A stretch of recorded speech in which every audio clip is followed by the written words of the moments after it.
அடுத்ததா one 9th second லெசன்ல last இது வந்து புறநானூறு.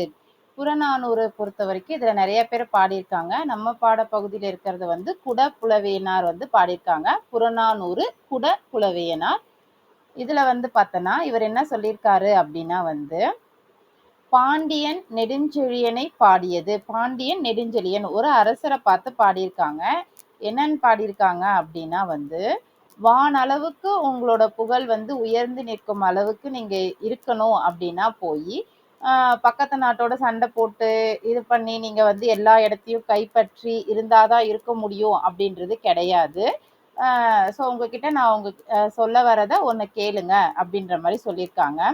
நீரின்றி அமையா யாக்கைக்கு எல்லாம் உண்டி கொடுத்தோர் உயிர் கொடுத்தோரே அப்படின்னு சொல்லியிருக்காங்க. அதாவது நம்மளுடைய உடம்பு வந்து உணவால் ஆனது, அதே மாதிரி உயிர் வந்து நீரால் ஆனது அப்படின்ற மாதிரி சொல்லியிருக்காங்க. இதுதான் வந்து இம்பார்ட்டன்ட். உண்டி கொடுத்தோர் உயிர் கொடுத்தோரே. உண்டி முதற்றே உணவின் பிண்டம். நீர் இல்லாம நம்மளால சமைக்க முடியாது. உணவெனப்படுவது நிலத்தோடு நீரே அப்படின்னு சொல்லியிருக்காங்க. உணவு அப்படின்றது நீரோட சேர்ந்தது தான் அப்படின்றத வந்து புறநானூறு பாடல் இது எதுல இருந்து வந்திருக்கு அப்படின்றத கேட்பாங்க. இதை செய்யுள படிச்சு மீனிங் புரியும் போதே டைரக்டா இவங்க வந்து ஒரு மன்னர்களை பத்தி பாடியிருக்காங்க அப்படின்னு தெரிஞ்சுக்கலாம். வானுட்கும் வடி நீ மதில் அரண்மனை இந்த அளவுக்கு இருக்கும்போது காவலர் தோல்வழி முறுக்கி ஒரு நீ ஆகல் வேண்டின். நீங்க பெரிய அரசரா மாறணும் அப்படின்னா நீங்க இத நான் சொல்றதை கேளுங்க. நீரின்றி அமையாது உலகு. அந்த மாதிரி நீரின்றி அமையா யாக்கைக்கு எல்லாம் உண்டி கொடுத்தோர் உயிர் கொடுத்தோரே அப்படின்றத சொல்லியிருக்காங்க. வித்துவான் நோக்கும் புன்புலம் கண்ணகன் வைப்பின்றி ஆயினும் நன்னி ஆளும் இறைவன் தாட்கு உதவாதே அதனால் அடிப்பெருஞ்செழிய இகழாது வளலே. இதோட மீனிங் எங்க கொடுத்துருக்காங்க. நீர்வளம் பெருக்கி நிலவளம் விரிக்க பெற்றோர் நீடு புகழ் இன்பம் அப்படின்னு சொல்லியிருக்காங்க. அதனால நீர்வளத்தை பெருக்கினாலே உன்னை எல்லாருமே பாராட்டுவாங்க அப்படின்ற மாதிரி இவர் சொல்லியிருக்காரு. அததான் வந்து புறநானூற்று பாடல்ல சொல்லியிருக்காங்க. இதோட திணை வந்து பொதுவியல் திணையிலையும் துறை வந்து முதுமொழி காஞ்சி இதுல வந்து சொல்லியிருக்காங்க. பொதுவியல் திணைனா என்னன்னா வெற்றி முதல் பாடான் இறுதியாக உள்ள புறத்திணைகளுக்கெல்லாம் பொதுவான செய்திகளையும் அதே மாதிரி அதுல கூறப்படாத செய்திகளையும் பற்றி கூறுவதுதான் வந்து பொதுவியல் திணை அப்படின்றத சொல்லுவாங்க. முதுமொழி காஞ்சி பொறுத்த வரைக்கும் அறம் பொருள் இன்பம் என்னும் முப்பொருளினது உறுதி தரும் தன்மையை கூறுதல். அதுதான் வந்து முதுமொழி காஞ்சி அப்படின்னு சொல்லியிருக்காங்க. யாக்கைன்னா என்னதுன்னா உடம்பு. புணரியோர் அப்படின்னா வந்து தந்தவர். புன்புலம்னா புள்ளிய நிலம், புஞ்சை நிலம் அப்படி சொல்றோம் இல்லையா, அதுதான் புன்புலம், புள்ளிய நிலம். தாட்கு முயற்சி ஆளுமை. தள்ளாதோர் இவன் தள்ளாதோரே குறைவில்லாது நீர் நிலை அமைப்பவர்கள் அப்படின்னு சொல்லியிருக்காங்க. இலக்கண குறிப்பு பொறுத்த வரைக்கும் மூதூர் முதுமை கூட்டல் ஊர் அப்படின்னு மை விகுதியோட வரும். நல்லிசை அப்படின்னா நன்மை வரும். புன்புலம் அப்படின்னாலும் மை விகுதி பெற்று வரும். இது எல்லாமே பண்பு தொகைகள். மை விகுதியோட வந்துச்சுன்னா அது பண்பு தொகைகள்.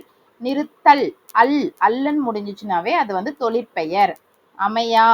அமையா அப்படின்னா பின்னாடி ஏதாவது ஒரு வேர்டு சேர்த்து பார்க்கணும். அமையா விளக்கு இல்லை ஏதாவது ஒண்ணு இந்த மாதிரி போடும்போது பெயரை கொண்டுதான் முடியும்.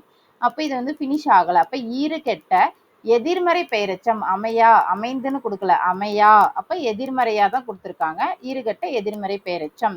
நீரும் நிலமும் உடம்பும் உயிரும் அப்படின்றது வந்து மறைஞ்சு வராம டைரக்டா வந்துருந்துச்சுன்னா அதை வந்து நம்ம எண் உண்மைகள் நம்ம இம்மை வந்து எண்ணி பார்த்தரலாம். எத்தனை இம் இருக்கு அப்படின்னு எண்ணி பார்க்குற மாதிரி இருந்துச்சுன்னா அது வந்து எண் உண்மைகள் அப்படின்னு சொல்லுவோம். அடுப்போர் அப்படின்னா வினைத்தொகை. முக்காலத்தையும் குறிச்சிச்சுன்னா அதை வந்து வினைத்தொகை அப்படின்னு சொல்லுவோம். கொடுத்தோர் ஓர்னா வினையாளனையும் பெயர் அதை வந்து குறிக்குது. இதே மாதிரி பகுபதோரு இலக்கணம் பொறுத்த வரைக்கும் நிறுத்தல்னா நிறு பகுதியை குறிக்குது. இத்துனா வந்து சந்தி. தள்ளுன்றது வந்து தொழிற்பெயரை குறிக்குது. கொடுத்தோர் கொடு குட்டல் இத்து குட்டல் இத்து குட்டல் ஓர் அப்படின்னா இத்துன்றது சந்தி. இத்தானது இறந்த கால இடைநிலையை குறிக்குது. ஓர் அப்படின்றது கொடுத்தோர் அப்படின்னா பலர்பால் வினைமுற்று விகுதி. நிறைய பேர்த்த சொல்றதுனால பலர்பால் வினைமுற்று விகுதி. இது வந்து என்னன்னா 8 தொகை நூல்களுள் ஒன்று புறநானூறு.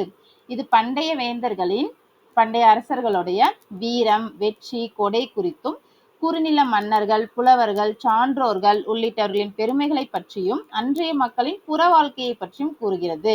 இந்நூல் பண்டைய தமிழர்களின் அரிய வரலாற்று செய்திகள் அடங்கிய பண்பு கருவூலமாக திகழ்கிறது. ஸோ எல்லாமே வந்து புறநானூறு, வீரம், வெற்றி, கொடை, அந்த மன்னர்களுடைய புறம் அதை பத்தி சொல்றதுதான் வந்து புறநானூறு.